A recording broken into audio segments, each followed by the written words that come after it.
Alright, I want to say hello again everybody, it's me Wushu Richard here, and I've got my computer on the screen. I want to say I'm very sorry, but I'm actually just filming my computer using my phone. I'm not doing a screen recording, which would be much better, I do agree. Anyway, in this video I'm going to show you something cool that you can do with graphs. Okay, graphs in general, to help you with your art.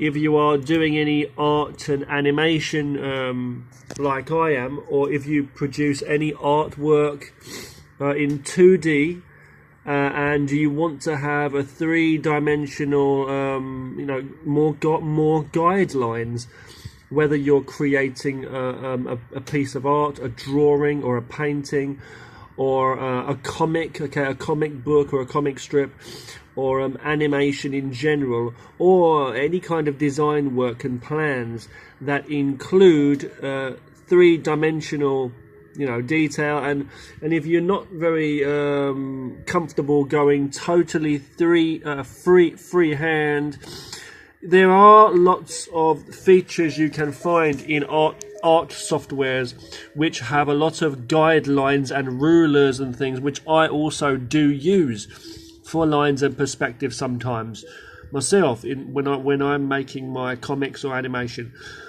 But I've also come up with a few methods of my own, and I'm sure I'm not the only one who's come up with similar ideas like this. I've found stuff out there too that other people are doing.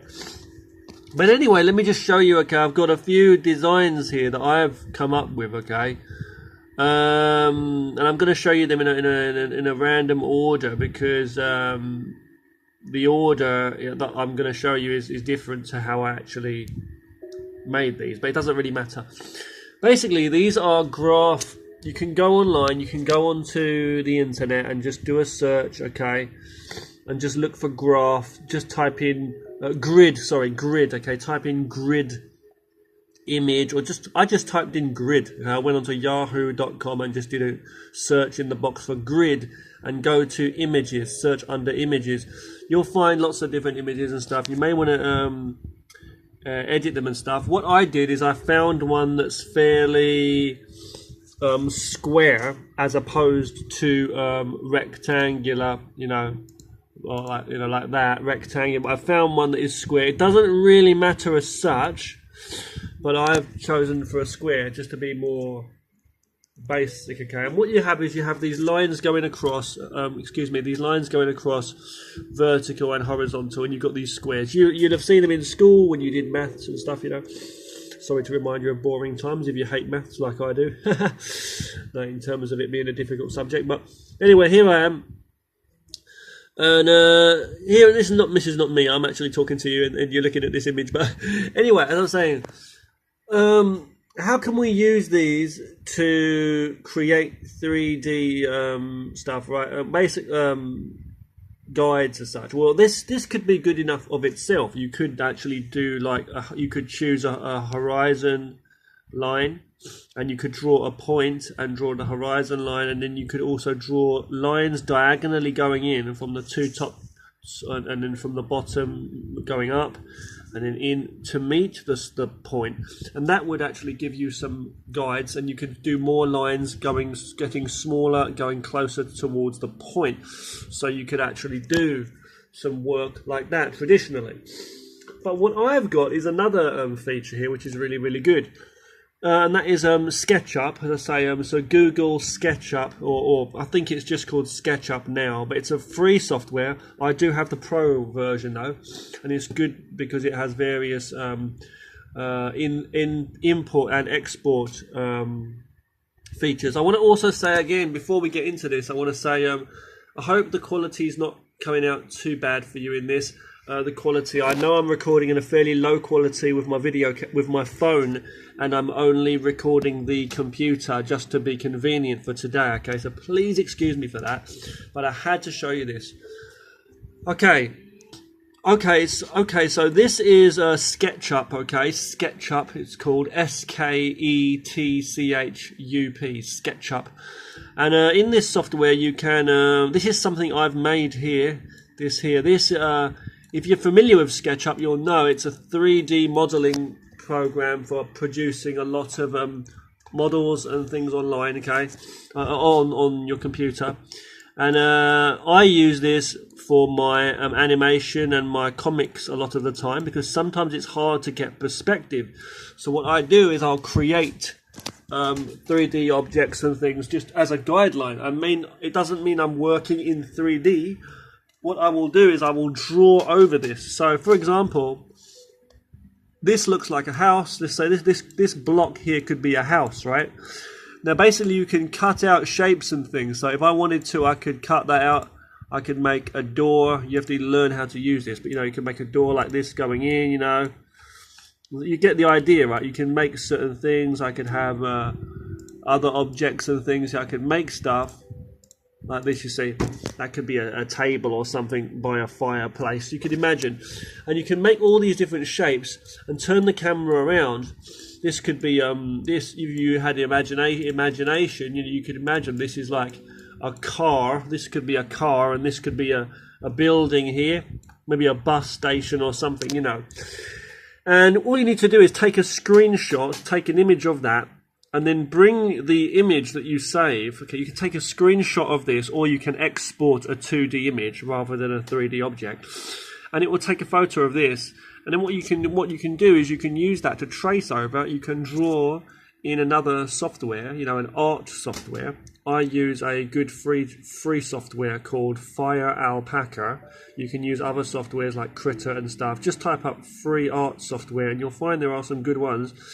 And you can basically work on layers and go on to another layer and then draw over this. Not as it is, but you can just make something. I could draw a car around this and make that looking like a car, right? I could change the angle and stuff. You know, I could have someone stepping out of the car. I could make it look more like a car. You can go into a lot of detail and show a lot of cool stuff, okay? And make some cool stuff in this software. But anyway, the thing I'm trying to show you, though, the thing I am trying to show you, okay, is the fact that what I've taken is I've taken this grid, you know, this grid thing we were looking at, you know, that grid, the grid image, and what I've done is, you see it adds, I've added this as a texture. So if you know anything about SketchUp, okay, you can add textures and materials to the paint bucket tool, and I just selected everything and then just clicked on it and colored the whole thing, so that whenever I cut shapes out of this big square object that I've made here, whenever I cut shapes out of it from this thing, I can make a little setup here for myself, a little basic setup. And you see how it's got grid lines? So these grid lines could be good markings for where I want anything. I could make a doorway, you know, I could make a doorway, I could have people standing here, you know, it could be anything I could have. And the good thing is it carries on, it keeps the lines, you see. So this could be, you know, like for example, this could be a building or something here. You know, this could be a doorway, let's say. This could be an elevator, you know, you get the idea. And this guy could be coming to walk by the elevator. This could be a person, you know, for example. And, you know, you get the idea. You can make the scenery. It doesn't look much here, but what you can do is you can draw over it, you get me? And then just make scenes, you see? And that will help you for like comics and stuff. You can just draw, you can bring in very, very good models, 3D models and stuff. Not use this. I've just made this to show you how I would use a grid, so I can mark where a person's standing. I could draw a line like he's going to walk from here to here, and I could animate that. Not this, but I mean I'll draw a character, walk in and make the background first, and then animate the characters on top of that. You see what I mean? And do some designs, you know, and get different camera angles. You can have a close-up on the face, so I could go up here. That could resemble a character standing here close up. Maybe he's looking and he's thinking. So I'm not saying I would use these objects. I'm just saying, dude, this could be skyscrapers, buildings, or whatever. I could draw clouds in the sky. I can draw over this. We would not use this what you're seeing here. We would just draw over it. Do you understand me? That's what I'm trying to say to you, okay? And you can, you know, get other lines like this kind of thing in different kind of views. It could be an indoor scene and make certain lines and things, you know, and match things up as you go along. Okay, so basically, this is a very good basic method I find of using this. Okay, good utility. I want to show you something else here.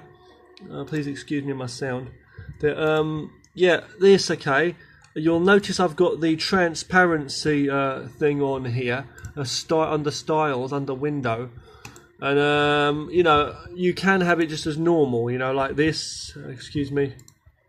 Like this kind of a thing. You can have the normal setting like this, okay, where it's not transparent. So if I have an object, if I cut an object here, for example here, and plus I've got shadows on also, you can see the shadows. I could turn that off if I want to under view, go there and toggle that. You know, I could have it like this, you know, I could do it like in this way.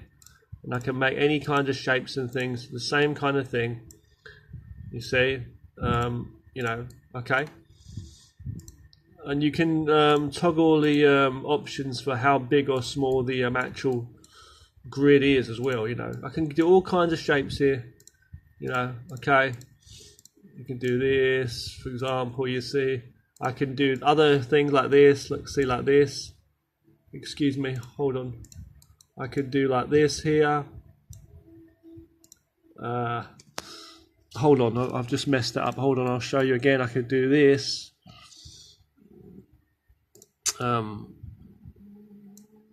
You know,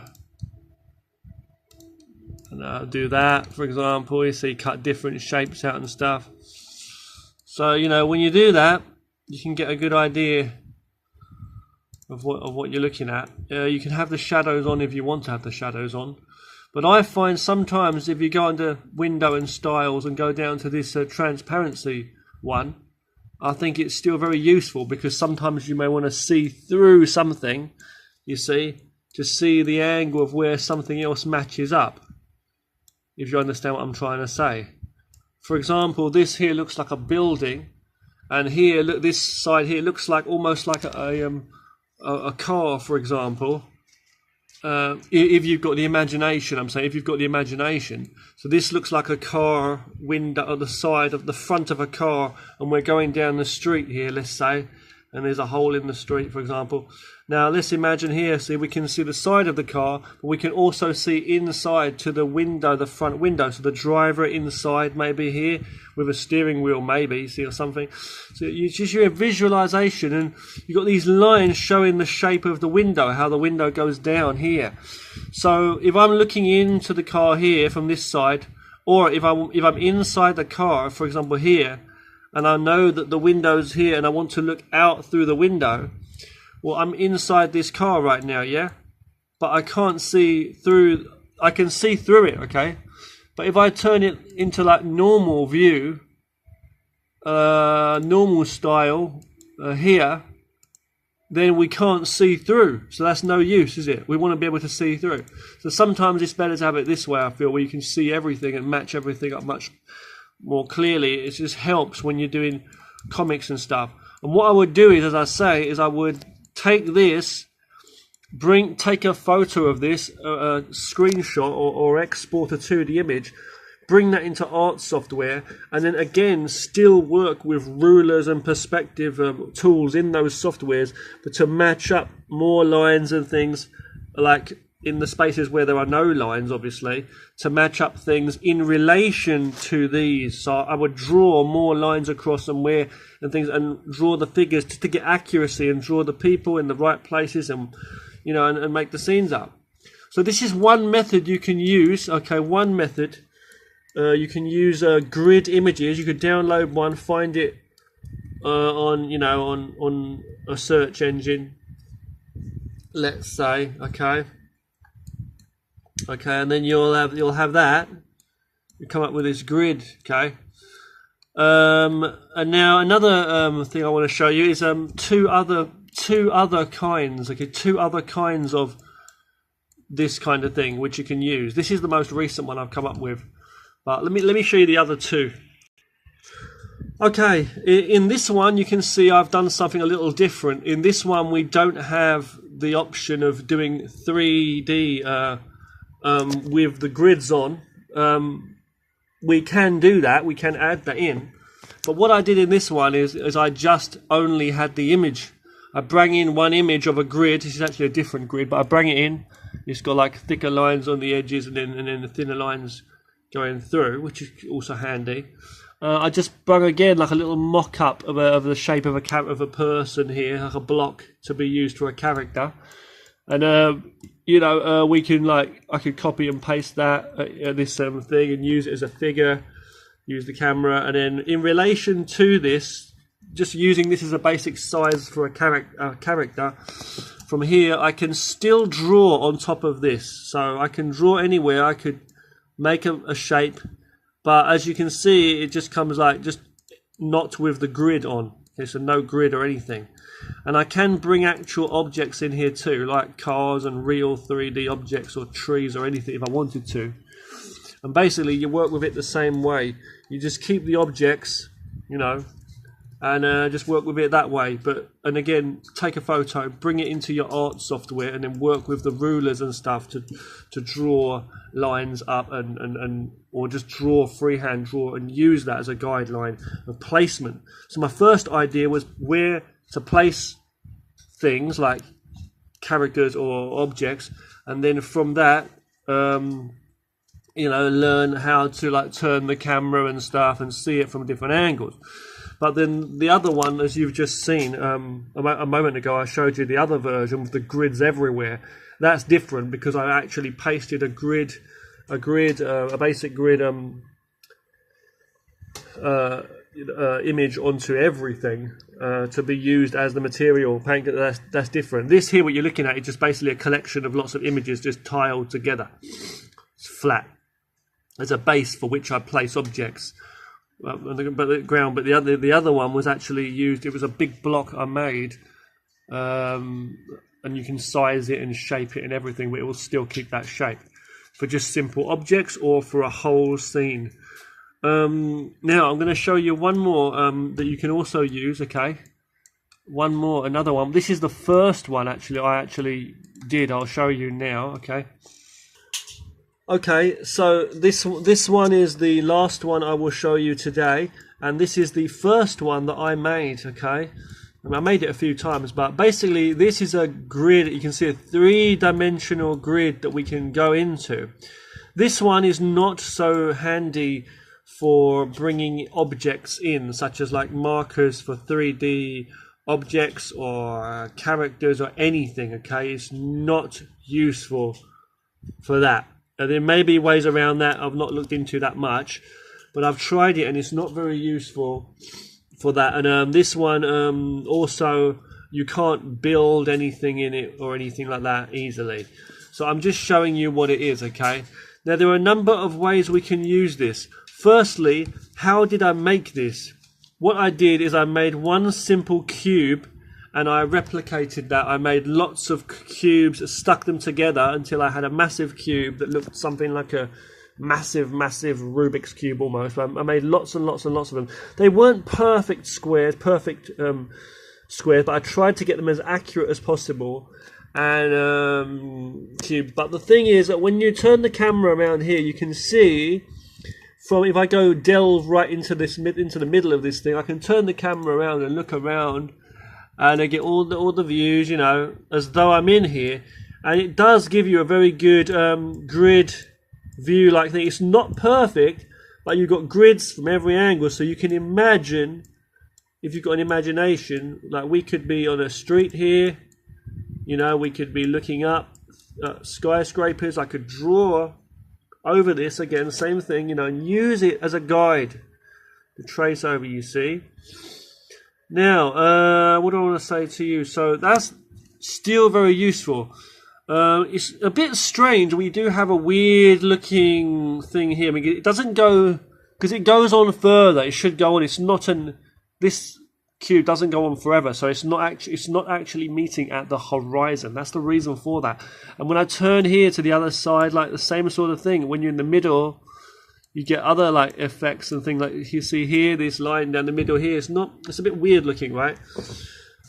Still, in saying that, we can get some good views. Now, let me show you something, a few tricks. What I've done is I made cubes, okay, And we're not looking in transparent mode. We're looking in. We've gone to view, and we've made it so that only the wireframe is visible.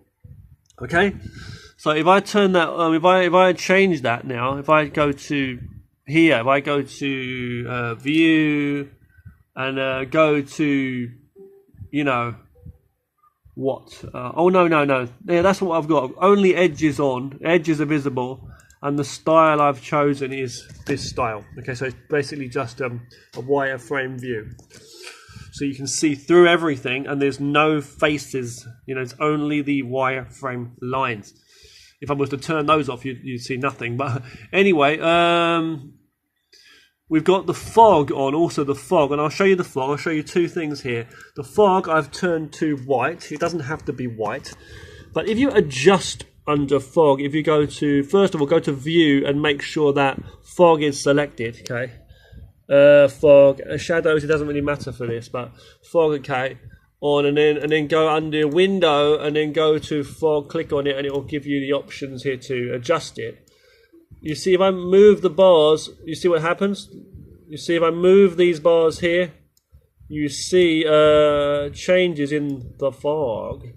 So, and when I zoom through, when I move and zoom with my camera through the fog, you can see more or less of the, it gives the illusion of not only more depth in general, but also makes it look different, like less or more lines are visible. Like from here, lower, and I turn the camera around, I've got the camera option under look around here.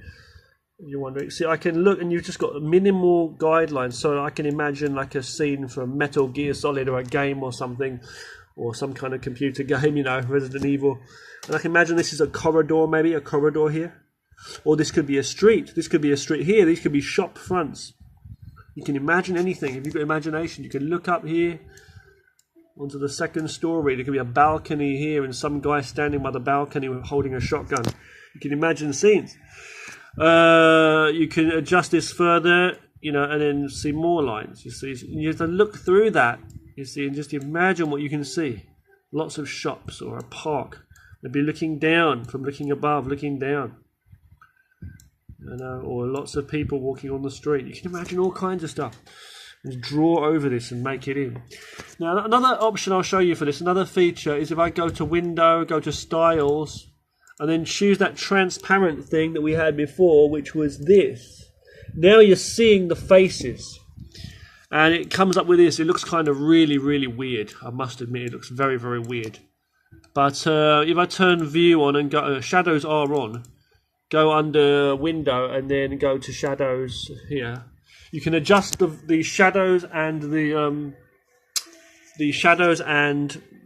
Please excuse me, you can adjust the shadows and the fog by toggling them on and off via going to view.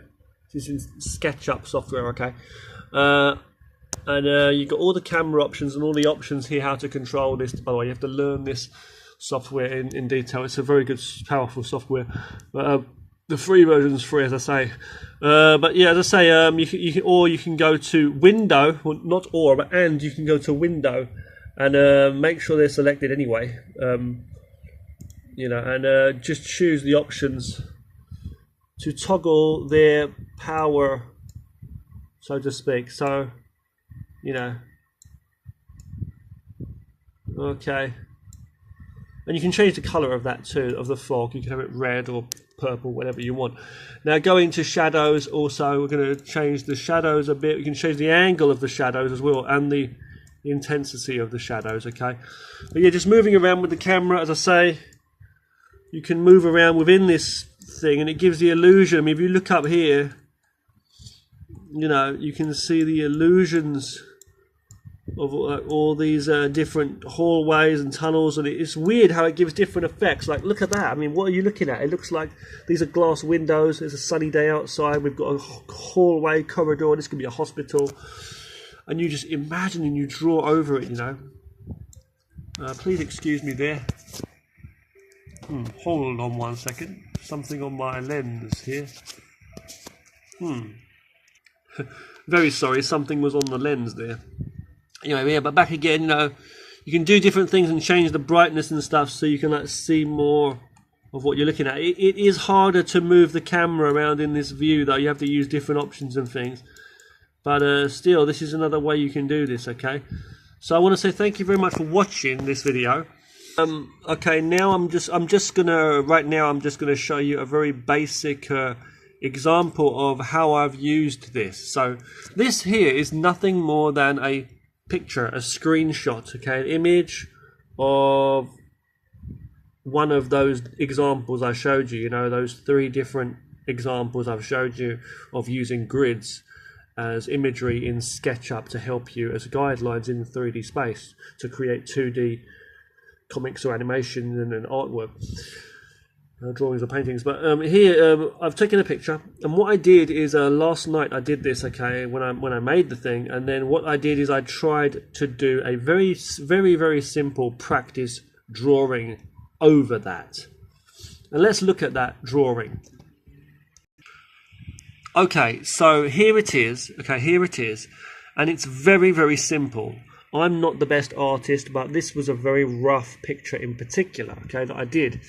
It kind of looks like, I don't know, somewhere out in Spain, maybe, I don't know, somewhere by the sea, right? So you can see the sea in the distance, the beach down below, we're kind of high up here, roofs and a little doorway going in, a car here.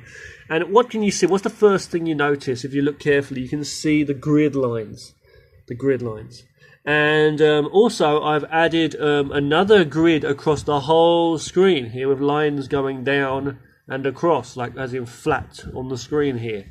So lines going, this is a grid I used, and you can see the 3D one here. You can even see the square here where it is. So I kept that in. The reason I kept that in this picture, the reason I didn't delete the lines on different layers, you know, they were, is because just to show you, okay, just as an example, to show you how you can use these lines, and you can see that I have used these lines to draw over this, okay. So these were on different layers, the lines, okay, and basically if you were really doing some art, and if you really wanted to do some different art, good art, you would change your camera angle to get the angle you need.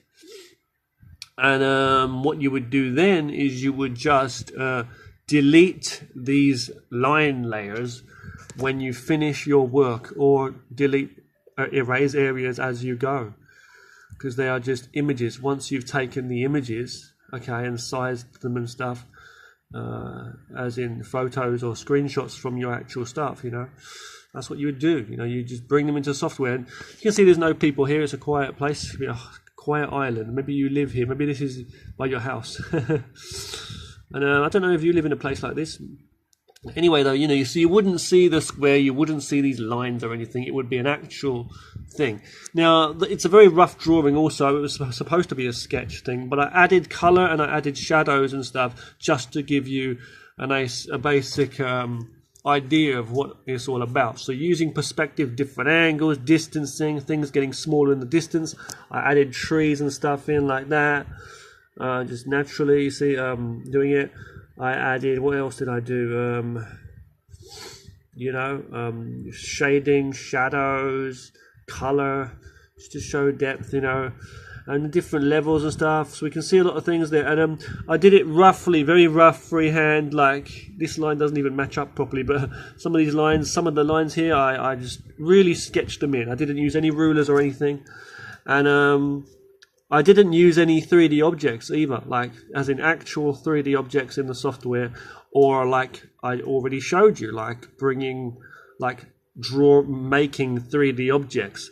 If I wanted to, I could have made these things in 3D. I could have, on top of these grids, I could have actually made 3D walls and this car, and I could turn the camera around, and I don't have to make it in absolute, I wouldn't have to make it in absolute detail, you know, perfect, but I could make the basic shapes, you know, walls, even just a block for this car, and then I could actually draw the car in with its details if I wanted to make it really good, you see.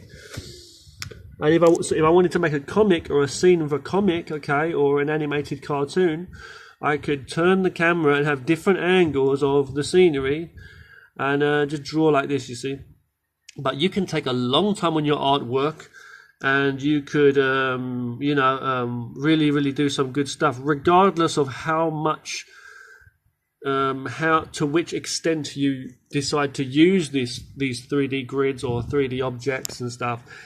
But it's just a tool. You don't have to totally follow them, but it's an idea, and it will help you for lines and perspective. Don't forget, we also have very good perspective rulers and guides and things we can use in art softwares in general. For example, this software here is a free software, and it's called FIREALPACA, and it's a very good software. FIREALPACA, okay, F-I-R-E, Fire, A-L-P-A-C-A, FIREALPACA. I'm using the 64-bit version for Windows. It's a free software, and it's getting better and better. You can do comics, you can do animation and everything in this, okay? It's really good. It's pretty basic, but you can tweak the things, and it's got lots of options. They've got rulers and everything. And I've also added some new brushes of my own that I've created in here too. It's fantastic.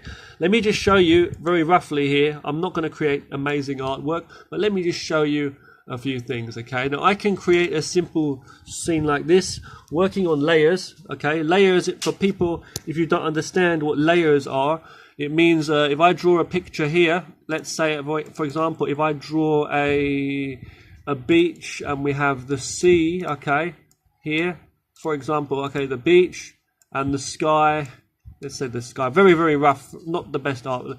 Okay, here, the sky, and then the sea, a little darker here maybe, okay, here. Okay, so this is the beach, okay, and the sea. You can have a little sunshine if you want to up there. You can have some clouds if you want to have some clouds, okay? Now let's say, for example, okay, now we want to have some people standing here. Let's imagine I start to draw someone, a character here, and this is a guy standing on the beach. And then I say, oh no, I don't want him standing here, or I want to change that. What can I do, right? I can't erase, because if I erase, it will be very hard to erase the character with a rubber eraser, see? It erases the picture as well. That means I have to draw it again, you know, and then it's a lot of trouble, okay? So what do? We have layers, okay? And the layers are used for so many things, okay? So you go over here, and you have layers, depending on where it is on your screen. But layer 1, this is layer 1, it's the background. So I can go down, I can make a new layer, add a layer. Now the layer is on top. We can change the order of which one's on top or bottom, but the one on top is the one on top. So for example, I can draw my character here, okay? However you draw him, it doesn't matter. You can go very detailed if you want to, okay? Give him some red eyes if you want to, it doesn't matter, okay? Maybe an alien, right? But if I want to, I can move the character, I can cut him out here using the freehand lasso tool, which is here, or the lasso tool. And or the square one, and then go to the move tool, which is here, and I can just simply move the guy around. Okay, I can move him to another area on the beach, and you see it does not affect the background. I just simply go up to select and then go to deselect. Control D for the shortcut. I'm still not up to date on all of these shortcuts, memory wise, you know. But yeah, as I say, so we can do that. You know, I can also with layers. Don't forget, I can also copy that and paste that, or duplicate that by clicking on the duplicate layer thing here. Now we've got a duplicate of that. Now I don't have to cut him out and move him. He's pasted directly on top of the first one. I can go to select up the top here, select, and I can go to transform. Now it automatically selects any the area where there are pixels on any of those areas. Please excuse me, sorry about that. I want to just say, yeah, so once I've done that, once I've gone to select on the top menu there and gone to transform, it will select an area where there are pixels. Just click on that, click and drag, hold it with the left mouse button. Here we go. You can also resize. I could make it bigger so it looks like he's closer to us, or further away. Maybe he's coming out, he's just had a swim, maybe he's in the water, you know. Okay, using the mouse middle button, the scroll wheel thing, you can like go in here and zoom in and out of the actual thing. Okay, then just once that's done, you go down here and then press OK. You must press OK. Go to the eraser if you wish to here, and it's erase part of his body, so now he's in the water, you know. And if you want to make this water a little bit more realistic, choose white. Okay, and just draw a little line. Just draw some lines here, like for water lines, okay, where that is. And the same for the water in general, like the beach, you know. I'm not going to do everything here. They get smaller as they go further out, like waves, you know, and stuff like that. I'm not going to do everything, but you know, you got the idea, okay? And that looks like water moving there. So there's two aliens on the beach, right? If you don't like a layer, you can simply delete the layer. But just remember what layer you're working on. You can work on colors, line art, and all kinds of stuff. Go to delete layer by clicking on the trash can. So now we've got this here on the screen, okay? Now, what about if we really wanted to work with some depth, though? That's what I'm trying to say. When you're working with layers, let's imagine, okay, we've got that. Let's start afresh and just delete that. I'll make another layer and delete the bottom layer. We'll start afresh. We'll just choose any color here. Okay, I'll just choose red or a brighter red or whatever. Okay. From here, we can have, as I say, we can choose rulers. Okay, we have so many amazing rulers up the top here. If I go to black and just go up here to the top, I know it's not very clear for you, but if you go up the top here. But when you choose the pen, they'll become visible. A lot of rulers up the top here. I'm very sorry about the quality of this video, but you can see the rulers up here, different ones for different shapes. Now, I won't show you all of them, but they do different shapes and they're great. And if you go to this one here, it's like a perspective one. And what this does is you can choose 2 points, okay? I'm very sorry it's not really showing up too clearly because this is in red today. But if I do, let's say, for example, change the hue for a moment. Change it to another color, I think. We'll change it to blue, okay, blue sky. Now, I can, you know, go in, okay, and do 2 lines from a certain point. Actually, excuse me, I won't do that. I will go to click off for a second. What I will do is I'll show you, if I want to have like, some ground, let's say, and I just draw freehand, draw some ground here. Okay, let's say we're in the middle of nowhere. Okay, middle of nowhere. What I can do is I can simply draw things getting smaller into the distance. Okay, like this, like you know, I could do posts. I could do posts like that. And they get smaller into the distance. This could be a fence, okay, for example. But I can also, if I want to make sure, you know, I'm doing a good job of that, or anything I'm drawing, I can go onto a new layer, make a new layer on top, okay? Okay, make a new layer on top, like I've just done. And then go to that option, like I said, okay, I can choose a point, for example. It could be here, for example. Let's just make a point for rough and make a point here, okay? I'll go onto that top layer, go to the perspective lines thing I just showed you a moment ago. Go back and check it if you've forgotten. And then just simply, it makes these ruler lines appear, okay? Click on this point to reset, okay, for any of these rulers. And what I'll do is I'll just do a point from here. Doesn't matter how long you go with this. Just click once and then stretch it out. Okay, then again another one coming down or whatever. It will make a star type shape. What you do from here is you can draw along. It will make lines like you can draw, and it will control. These are rulers basically. You see, and of course you have your straight line. You know. Then it follows all the way around. It follows all the way around too. So you see from here, you get the idea, right? Now, if I wanted to, I could have a horizon line across here, you know, to show the horizon or whatever, you know. Well, hold on, you know. But the thing is, what I'm trying to say is, this is one thing you can do. Okay, to help you. And what you'd simply do, go to off for 1 second, is you just have those there, and you'd go on another layer, maybe between those two, and start drawing your buildings and stuff, or whatever it's going to be, or maybe fridges in a fridge shop.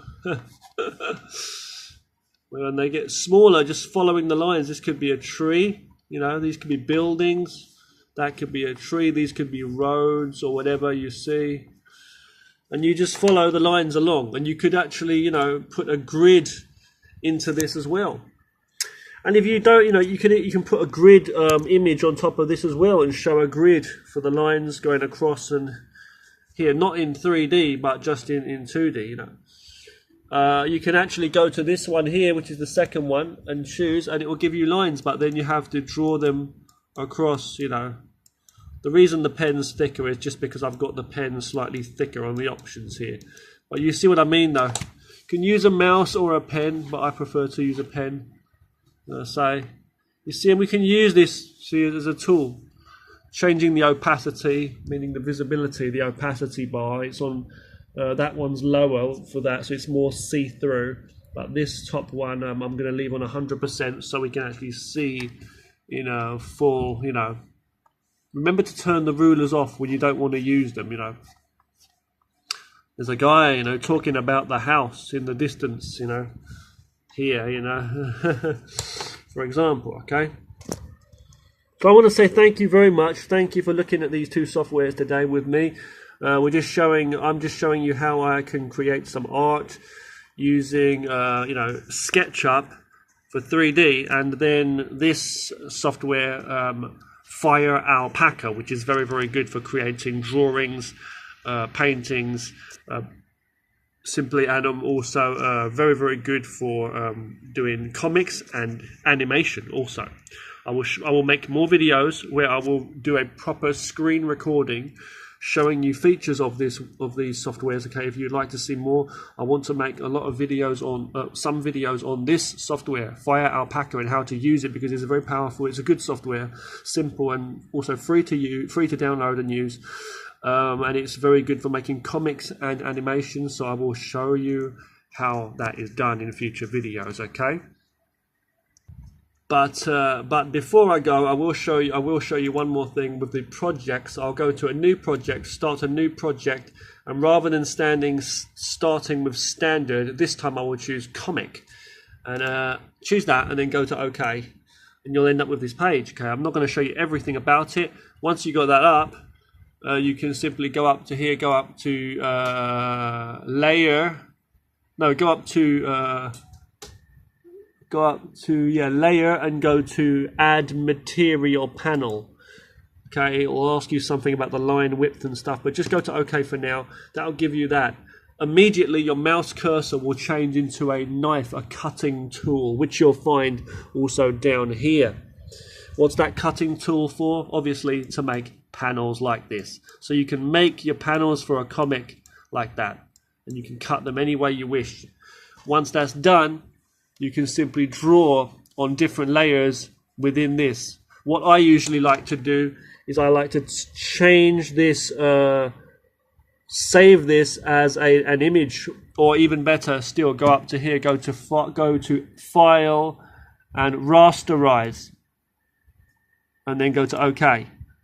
This will make this an actual image now. Okay, we can get rid of the untitled one, turn that off, and this is a rasterized version. What I'll do then is I'll make another layer on top, turn that one off for a moment, and then make this one white. Well, no, you don't even need to. You don't need to do that. You don't need to do that. No, hang on. Please excuse me, okay? We'll just go to undo. Okay, so just keep that up, okay, as it is. After you've gone to File and Rasterize, after making your selections, choose the pen again if you need to choose the pen. It should automatically go to pen. It'll open up in another window, but just close the other one, as I say, once you've made this rasterized version. Then what you do is duplicate this layer. So you've got two layers on top of each other, which are the same. Go to the selection, magic wand tool, the selection tool. Digital artists will be familiar with this. Click in the squares and just press delete on the keyboard, and that will delete that. I'm clicking on each one now, clicking within each panel and hitting delete on the keyboard. You won't see any difference because it's actually, I've made a duplicate underneath, whereas if you had another color underneath, it would reveal that. Anyway, I've just actually cut through that, so I'm going to go to select and I'm going to go to deselect. At the top, go to select and then click deselect, so we're not selecting anything now. Now what you're looking through is basically a window, see, into that bottom layer. The bottom layer, now I'm going to go on to, clicking on the bottom layer, the one below it, and I'm going to choose filter and go to levels from the top there, filter up the top, go to levels, and then turn it slightly darker, and you're slightly darker. I usually like to do that. And you can see there that we can see through these windows we've cut through the top layer. What I will do now is create an additional layer, a middle layer, by going to new layer, which is this little thing here, in between. And now I will draw on that. So you can work with as many layers as you want, doing, just drawing. But you'll notice that it shows up through each, it goes across. It doesn't go outside, it doesn't go on top, because we're working on a layer below the top layer. We're just looking through those windows. But it does go across everywhere. Now, if you don't want that to happen, I'm hitting Control Z or Control Z now to delete, by the way. But if you don't want that to happen, then you must need to select again using the magic wand tool over here, reselect those areas. Okay, it doesn't matter which layer you're on, it will just select. And then you draw and it will just stay within that, even if you go across the lines, okay? No matter what you do. Okay? That's that. Also another thing I want to say, so the selections are very good for, like, creating things. Okay, now if I'm going to go to select and then go to deselect. Okay, again here. Now that's on one layer. This thing's on one layer. You can turn off and on the visibility by clicking this thing for the whole layer, or you can go to opacity, don't forget also, and change the opacity, meaning the visibility. We're turning that down very faint. This is good for tracing things like those grids I was showing you, or anything.